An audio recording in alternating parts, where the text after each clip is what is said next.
Salmo 23. Então, quando Samuel vai até a casa de Davi e vai fazer essa unção, vai derramar esse óleo sobre a vida dele, Samuel em algum momento comenta que Davi seria rei. E então ele entende, a unção faz com que ele perceba o quão selado ele foi da parte do Senhor. Ou então, o quanto ele foi chamado da parte do Senhor. E como ele era um pastor de ovelhas, ele estava pastoreando na hora que Samuel chama ele à casa do pai de Jessé. Então, quando ele volta, ele fala bem assim: o Senhor é o meu pastor. Outras versões vai trazer: o Senhor é o meu guia. Ora, se o Senhor é o meu pastor, o pastor é aquele que conduz a vida de alguém. Então, se conduz, significa que você começou a entrar num descanso, porque agora não é mais você que conduz a própria sua vida. É alguém superior a você, que sabe todas as coisas, que entende de todas as coisas, que virou Senhor de todas as coisas. Ele fala: o Senhor, aquele que conhece o mundo, aquele que conhece todas as coisas, aquele que fez todas as coisas, agora se tornou o meu pastor. Porque ele entendia que, como pastor daquelas ovelhas, ele sabia levar as ovelhas aos lugares que não tinha, que tinha pasto verdejante, que tinha um alimento, que tinha provisão, que tinha águas limpas, que tinha água para beber, a provisão também. Ele sabia que ele estava em segura proteção, porque quando algum lobo, algum urso quisesse atentar contra a vida das ovelhas, quem o protegeria? O pastor. Então, quando ele sai desse lugar e recebe essa unção, e recebe esse selamento, e recebe essa convicção de que tem alguém superior a ele, trazendo essa proteção, essa provisão e essa direcionamento, ou seja, agora a sua vida e a minha não está mais aleatória. Eu não preciso me preocupar com o dia de amanhã, porque eu sei que alguém tem uma palavra de direcionamento à minha vida. Que alguém vai ter um direcionamento e que alguém vai me levar a esse pasto ou essa provisão ou aquilo que eu preciso para um determinado dia, para determinada época da minha vida, para o futuro da minha vida. E ele me leva às águas calmas ou às águas tranquilas. Isso quer dizer que quando eu tiver que estar sendo saciado, não vai haver bodes batendo, nem vai haver pessoas trazendo confusão à minha vida, porque o Senhor é quem me guia. É o Senhor que eu decidi acreditar que eu tenho uma segurança agora. Eu não vou viver no medo do dia da manhã, eu não vou mais viver no medo das circunstâncias que podem acontecer amanhã, a calamidade que pode acontecer amanhã, as incertezas da vida, seja econômicas, emocionais, financeiras. Eu não posso mais ter, porque alguém ousou a confessar: o Senhor é o meu pastor, o Senhor é o meu guia. Ou seja, quando ele entra nesse lugar de convicção, ele entende que ele não mais se preocupa com a vida dele, porque alguém está preocupado por ele, porque alguém está se preocupando com a sua própria vida. Ele vai trazer a provisão, ele vai trazer o suprimento, ele vai trazer o lugar do descanso. Então o Salmo vai dizer: o Senhor é o meu pastor e ele me dá tudo o que eu preciso. Nesse texto ele: nada me faltará. Ele não está dizendo assim: o Senhor é o meu pastor e talvez ele supra minhas necessidades. Ou o Senhor é o meu pastor e vamos esperar que ele faça alguma coisa para a minha vida. Ele não diz isso. Ele traz convicção, ele traz uma confissão clara, cheia de fé, cheia de autoridade, dizendo assim: eu sei que ele me suprirá em tudo que eu preciso. Eu sei que nada me faltará. Nada é nada. Porque assim, se você pegar as ovelhas, elas não tinham direção, elas eram animais extremamente dóceis que precisam de alguém conduzir, porque se alguém não conduzir ela vai perder o caminho.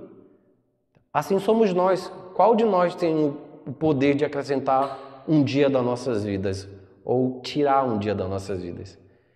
Qual de nós podemos, com antecedência, ou prever o que vai acontecer amanhã, o dia inteiro, para que nós façamos um checklist de tudo que nós vamos fazer? Nós não tem essa pessoa. Você pode até hipotetizar, mas chega na hora, pode acontecer algum imprevisto e muda o caminho. Mas em meio a essa situação, ele está dizendo assim, não importa o que vai acontecer, eu sei que nada vai me faltar. Eu sei que ele vai me conduzir, eu sei que ele vai me direcionar. Nós agora não estamos mais aquém da nossa circunstância, dos nossos planos, do nosso futuro, das nossas desejos e anseios para o dia de amanhã. Porque o de hoje já se findou. O de hoje já foi finalizado. E o dia de amanhã? Então, o Senhor é o meu pastor e Ele me dá tudo o que eu preciso. Ele me leva aos pastos de gramas verdes. Ele me faz repousar em pastos verdejantes. Ou seja, Ele me faz repousar, Ele vai me trazer o descanso que eu preciso para cada dia. Ele vai me trazer o descanso na hora da angústia, o descanso na hora da tribulação. Ele vai me fazer passar por todas as coisas e vai me levar ao lugar de descanso. Ele leva-me junto às águas de descanso, ou às águas tranquilas, porque é comum a ovelha não beber em águas quando está turvas, ou quando os bodes chegam para pisar, eles não fazem, eles não bebem, então ele fica esperando ali. Ou seja, significa que o lugar do nosso descanso é sem confusão, porque Ele traz essa paz. Ele traz esse lugar de descanso. Ele sabe acalmar a tempestade. Ele sabe acalmar as tribulações, as dificuldades. Ele me devolve, no 3 ele vai dizer, Ele me devolve a paz. Ele refrigera a minha alma e guia-me pela vereda da justiça, por amor do teu nome. Ou seja, tem um amor maior, acima do que eu posso esperar de alguém, acima de que eu posso esperar das circunstâncias. Não importa, eu sei que alguém me ama. E esse lugar de eu sei que alguém me ama é um refrigério para nossas vidas, porque nós sabemos a quem recorrer no momento de angústia, no momento de dificuldade, na quebra dos relacionamentos, na quebra de, seja lá, circunstância aconteça na sua vida. Eu sei que alguém me ama e que eu posso recorrer. Que é muito ruim você, quando está passando por dificuldades, e não ter alguém para ouvir, e não ter alguém para conversar, e não ter alguém para ouvi-lo no momento das angústias, até para te direcionar. Mas você sabe que o Senhor é o seu pastor, e pastor guia as ovelhas, e pastor guia. A própria Bíblia vai dizer que Ele é o bispo das nossas almas. Ele é o bispo das nossas almas. Então, o Senhor é meu pastor e nada me faltará. O salmista está declarando que alguém está no controle da minha vida. Isso é uma confissão também de identidade. Agora eu me identifico com aquele pastor.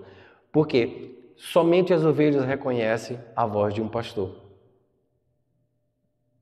Ou seja, isso dá a entender que eu me identifico com essa voz pela qual eu ouço. E aquela que vem, que não é do meu pastor, significa que eu posso reprová-la. Significa que eu não preciso ouvi-la.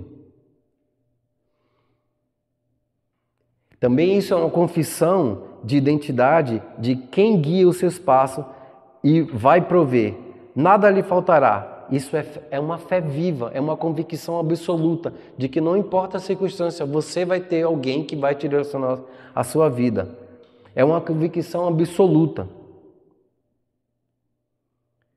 Tudo aquilo que a mente humana pode acreditar e ter convicção e acredita, ela vai acontecer. Tudo aquilo que sua mente conceber como uma realidade, como uma convicção interna e dentro de você, isso vai acontecer. Como ele disse, o Senhor é o meu pastor. O Senhor está no céu. Nesse caso aqui, o Senhor estava no céu. E como ele queria poder entender que em algum momento da circunstância ele viria suprir as suas necessidades e as suas faltas. Porque ele acreditava, ele não duvidava, era uma fé viva, era uma convicção, porque Davi entendia que Deus o amava e Davi entendia que o Senhor o tinha chamado para uma grande obra, um trabalho. Ele entendia isso, ele acreditava.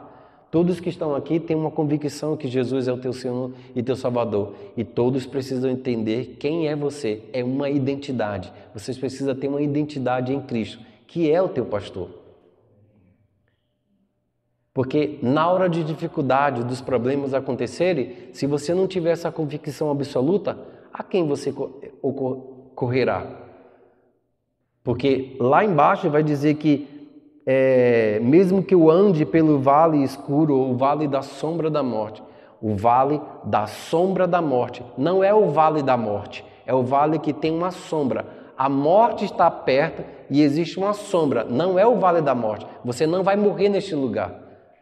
Mas ele vai dizer, ainda que eu ande pelo vale da sombra da morte, eu não temerei mal algum. Ou seja, não significa que os problemas não vão acontecer, as dificuldades não vão vir, as circunstâncias contrárias, o vento contrário não vai vir.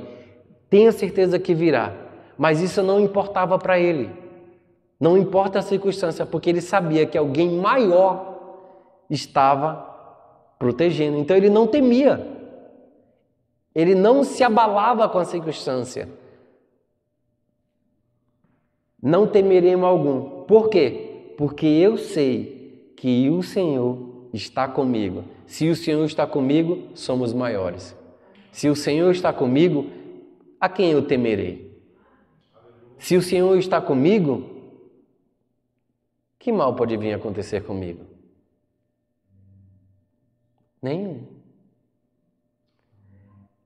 Não temerei mal algum, porque tu está comigo, e o teu bordão e o teu cajado me consola. Ou seja, na hora que eu quiser ir para algum lugar, no lugar do vale da sombra da morte, tem um cajado que vai me puxar para um caminho e seguir para outro. Porque alguém está no controle da tua vida, alguém está te guiando. Amém? Então, tudo aquilo que eu acredito de todo o coração, isso vai acontecer na minha vida. Por quê? Porque eu resolvi colocar a minha fé naquilo que a palavra diz, naquilo que a palavra me ensina. Em Gênesis 18, vai contar a história de Abraão. Um anjo aparece para ele dizendo que ele vai ter um filho, mas a circunstância não permite ele fazer isso. O natural não permite ele fazer isso. Gênesis 18. Então apareceu o Senhor Abrão, nos carvalhais de Manre, quando ele estava sentado à entrada da tenda, no maior calor do dia. Passa mais um? Vai passando.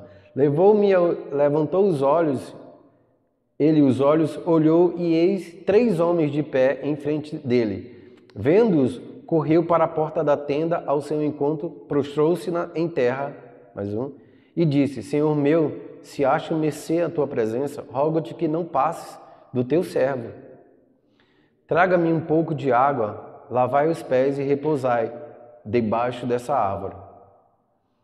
Trarei um bocado de pão, refazei as vossas forças, visto que chegaste até vosso servo, depois seguireis avante. Responderam, faze-me como disseste. Apressou-se, pois, Abraão para a tenda de Sara, e ele disse, amassa depressa 3 medidas de flor de farinha e faze-me pão assado ao borralho. Abraão, por sua vez, correu ao gado, tomou um novilho, tenro e bom, e deu ao criado que se apressou e prepará-lo. Nossa, essa versão é tensa, né?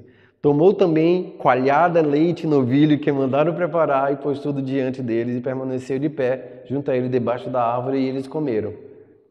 Então lhe perguntaram, Sara, tua mulher, onde estás? E ele respondeu, está aí na tenda. Disse-lhe um deles, certamente voltarei a ti daqui a 1 ano e Sara, tua mulher, dará luz a um filho. Sara estava escutando a porta da tenda atrás dele. Abraão e Sara eram já velhos, avançados de idade, e a Sara já lhe havia cessado o costume das mulheres. Riu-se, pois, Sara no seu íntimo, dizendo, consigo mesmo? Depois de velha, e velho também é o meu senhor, teria ainda prazer? Disse o Senhor a Abraão, por que se riu Sara, dizendo, Será verdade que daria ainda a tua luz, sendo velha? Acaso para o Senhor a coisa demasiadamente difícil? Daqui a 1 ano, neste mesmo tempo, voltaria a ti e Sara terá um filho. Mais um. Então Sara, receosa, o negou, dizendo, não me ri. Ele, porém, disse, não é assim, é certo que riste.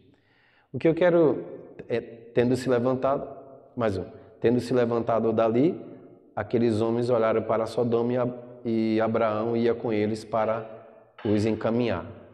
O que eu tentando dizer para vocês é que apareceu um anjo para dizer, olha, daqui a 1 ano você vai ter um filho. Era uma palavra revelada, é uma palavra de revelação, uma palavra de direcionamento e principalmente uma palavra em que para os dois era muito difícil. Seria impossível, na verdade, os dois teriam um filho. Porque Sara, como vocês viram no texto, ela não podia ter um filho. Depois tinha a questão do período hormonal da mulher, que já tinha cessado. Depois tinha a questão do prazer, que já estava um velho, ela mesma fala, terei o prazer. Então, ela só relatou coisas biológicas na vida dela. Não, ela olhou para a realidade, né, dela, né? Ela riu porque, assim, ela foi negativa, por isso que o anjo o corrigiu, porque acaso alguma coisa impossível para Deus? Não, não há. Mas para ela, naquele momento, era impossível, porque tudo que uma mulher poderia estar preparada para biologicamente ter um filho, ela não tinha mais, já tinha passado o tempo. E aí, mas Abraão não. Abraão estava crendo naquela palavra. E a palavra estava dizendo assim, de Sara você vai ter um filho. De Sara. E aí o que é que acontece? Abraão creu no íntimo, acreditou, processou a informação, entendeu o que Deus queria fazer na vida dele, ainda que fosse impossível, ainda que fosse difícil, ainda que a mente não pudesse conceber, a fé concebia. A fé dizia que podia. E ele creu contra a esperança, a palavra vai dizer. Ele creu quando não existia mais esperança. Porque a fé não titubeia, a fé acredita sempre. Não importa a circunstância, a fé sempre acredita. E a fé ela precisa muitas vezes ser confessada. E a fé precisa às vezes ser... A Bíblia vai falar que a fé vem pelo ouvir e ouvir a palavra. Então muitas vezes na nossa dificuldade, no momento de extrema... uma circunstância difícil, é importante que nós pegamos a palavra e falamos a palavra para podermos ouvir até que essa palavra se torne hábil em nossos corações através da fé. Porque todos nós recebemos uma medida de fé. Mas muitas vezes ela pode ser roubada. A palavra é uma semente e todos conhecem a parábola da semeadura. Às vezes a palavra caiu numa terra, um coração que está ali se ajustando, às vezes recebe com felicidade, mas chega a circunstância, não consegue ir mais à frente, porque a dificuldade da vida, a necessidade, mas aquele que permanece, continua crendo e recebe a promessa, porque a fé, ela abunda na escassez. Foi quando Abraão e Sara não podiam, eles conceberam. Na hora que Josué vai entrar na terra da promessa, existiam todos os problemas que Josué poderia encontrar. Anaquins, os homens gigantes, as dificuldades da terra, pelo simples fato que era muito fortificada. Havia homens valentes demais. E estava Josué e 10 pessoas e 1 milhão de gente medrosa. E Josué falou bem assim, não, eu consigo ver essas pessoas como pão para comer. Enquanto os 10 diziam assim, não entre, o Senhor nos trouxe aqui para nos matar. O Senhor nos trouxe aqui para matar a nós, as mulheres e os nossos filhos. Acredita, era isso mesmo que Deus queria para as pessoas? Matar as pessoas? Que Deus é esse vingativo? A própria palavra de Deus vai falar em Jeremias 29:11, pois eu sei que pensamentos tenho a respeito de vós, são pensamentos de paz e não de mal, para dar um futuro e uma esperança que Ele mesmo desejou ao povo de Israel, entrar na terra de Canaã. E aí chega lá, eles olham para Deus e falam assim, eu acho que Deus estava zangado com a gente, porque Ele vai matar a gente. Mas a fé de Josué disse, não. Eu sei que existem todas essas situações, mas eu não posso voltar para trás, porque aquele que prometeu é fiel para cumprir. Aquele que disse que ia fazer, para ele não há impossíveis. A mente precisa estar convicta antes de para que qualquer realidade venha acontecer, a mente precisa estar convicta de que o Senhor vai fazer isso, de que a palavra é essa para a tua vida, de que o Senhor vai fazer isso porque Ele está contigo. E Ele sempre vai estar contigo. Nós é que muitas vezes no momento de dificuldade achamos que o Senhor saiu de perto de nós. Ou no momento das angústias, das lutas, achamos que Deus esqueceu de nós. Um clássico exemplo disso é quando Jesus morre na cruz, os 2 discípulos vão em direção a Emaús e eles estavam tristes, abatidos, angustiados por todas as coisas que aconteceu. Jesus aparece do lado dele e o que aconteceu? As dores, as dificuldades, as tristezas, as angústias não conseguiram permitir que aqueles homens entendessem que aquele homem que estava andando do lado dele era Jesus. E o coração ardia, mas ele não entendia que era Jesus. Ou seja, o Senhor tinha fugido da presença deles, o Senhor deixou de caminhar com ele, o Senhor deixou de estar com eles, em nenhum momento. Mas os olhos deles não conseguiam entender que aquele homem era Jesus. Por causa de quê? Por causa que os problemas se levantaram, as angústias se levantaram, as dores, as tristezas de ver um homem sangrando na cruz. Mas Jesus estava lá, tinha terminado de ressuscitar e estava lá do lado dele. E eles não entenderam que era Jesus. Eu sei que o Senhor está comigo, por isso eu não temerei mal algum. Era isso que o homem estava dizendo. Era isso que o pastor estava dizendo. Era isso que Davi estava dizendo. Não importa a luta que eu vou ter com filisteus, não importa as lutas que eu vou ter com meu filho Absalão, não importa as dores que eu sofri pela perda do meu filho, não importa. Eu sei que o Senhor está comigo. Ainda que eu ande por esse vale, vale é lugar de aprendizado. Vale é lugar de andar em humildade, porque logo em seguida de todo vale tem um monte. E às vezes as pessoas querem estar no monte, mas não querem passar pelo vale. E isso não é permitido. Porque é no vale que o Senhor se manifesta. Olha, ainda que eu ande no vale da sombra da morte, eu não temerei algum. Por causa de quê? Porque o Senhor está comigo. Mas no monte, não diz que o Senhor está com ele. Mas no vale, sim. Porque no vale é lugar de escuridão, de trevas, de dificuldade, de difícil caminho, de difícil acesso. Mas o Senhor está com você, tenha certeza que você vai conseguir passar. Então a fé é a convicção de que o Senhor está, esse é o primeiro pilar para que a transformação aconteça.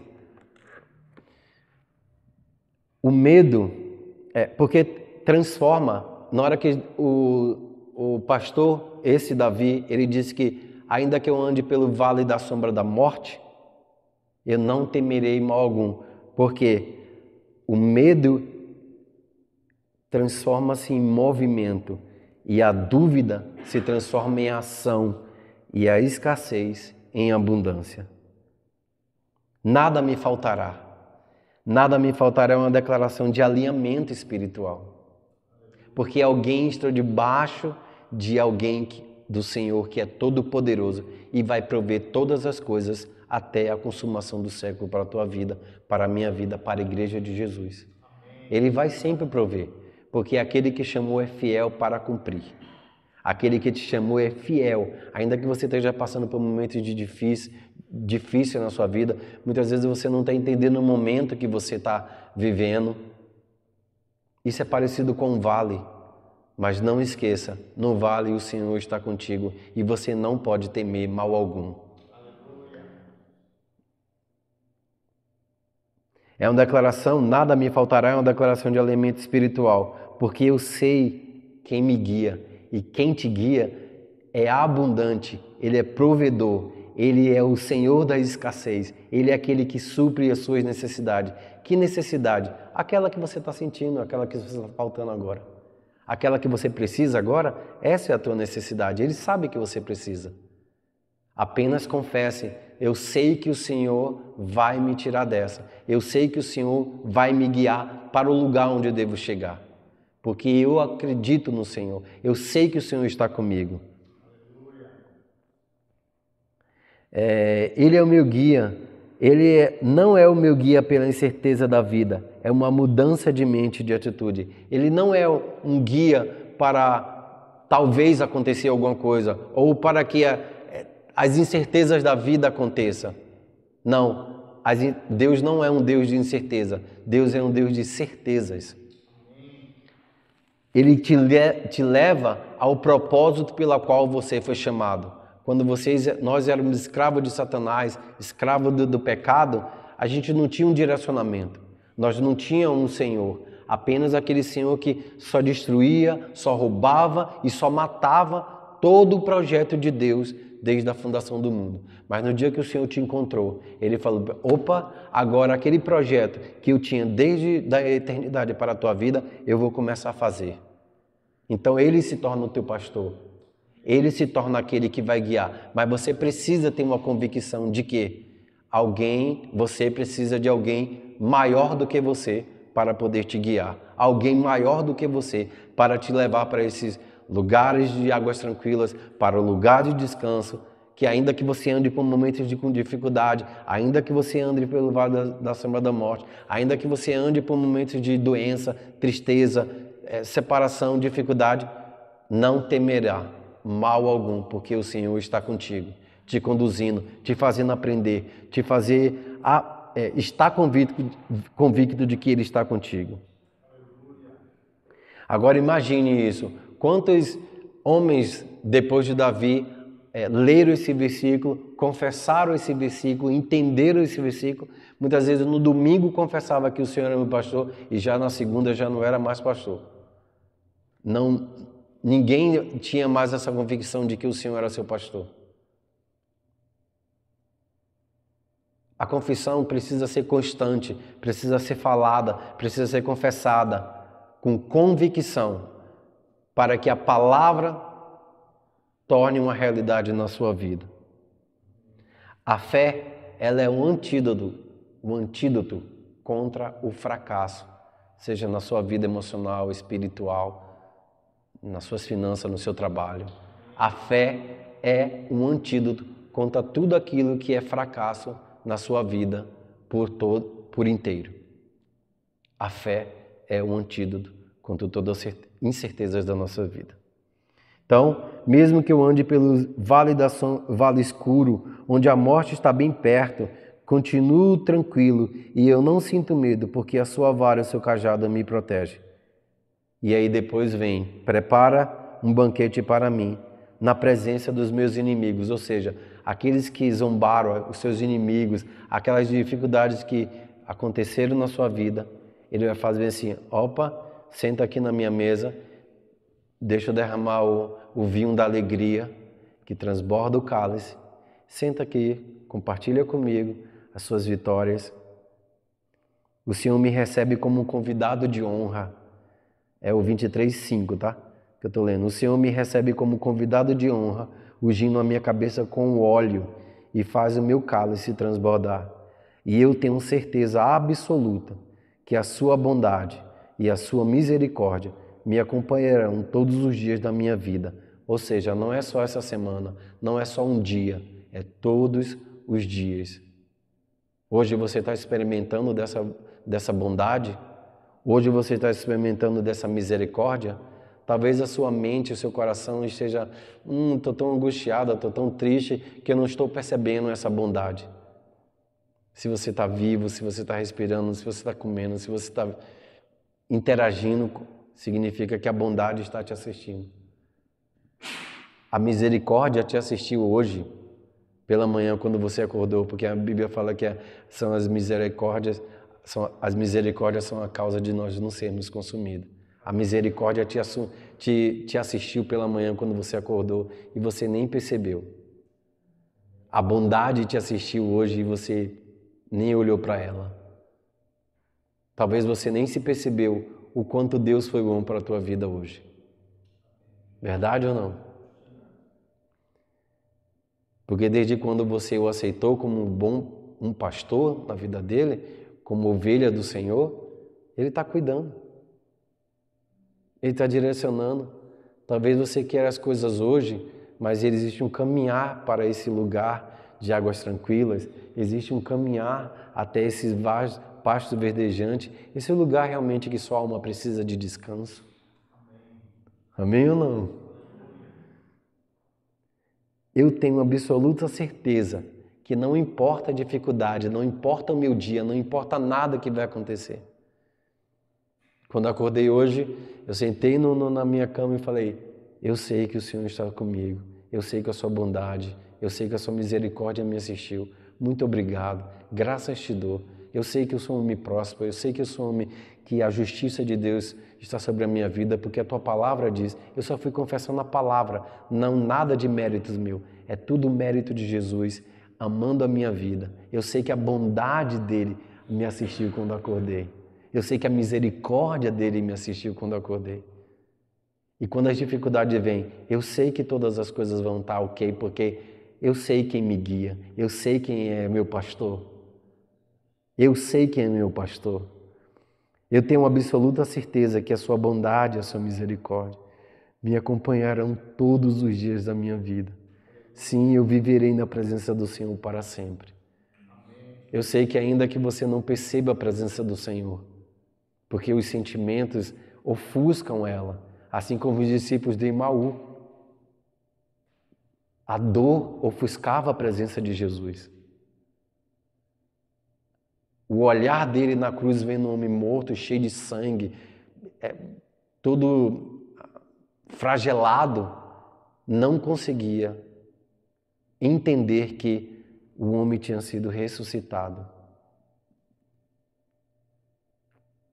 As dores e as dificuldades não conseguiam conceber e enxergar que Jesus estava ao teu lado.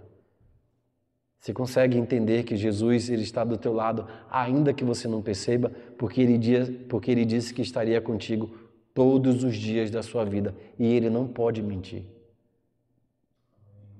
A pessoa dele está no trono, mas ele tem uma pessoa chamada Paracleto, o Consolador, ou seja, um igual a ele, que te conduz e guia todos os dias. O que nós precisamos ter é aprender a ter intimidade com o Espírito, porque ele fala todos os dias com você, ainda que você não dê vazão a ele. É ou não é? O Espírito fala contigo. Muitas vezes você percebe que, isso daqui, eu acho que Deus falou comigo. Vem um pensamento, eu acho que... E aí a gente fica na dúvida, eu acho. Se tem alguma coisa boa falando na tua vida, tenha certeza, se você é crente, é o Espírito do Senhor. Amém? Então, eu tenho certeza absoluta.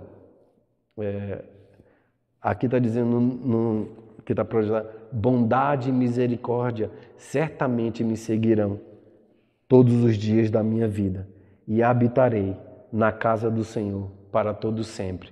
Agora, deveria ser, bondade e misericórdia certamente me seguirão todos os dias da minha vida e habitarei na casa do Senhor.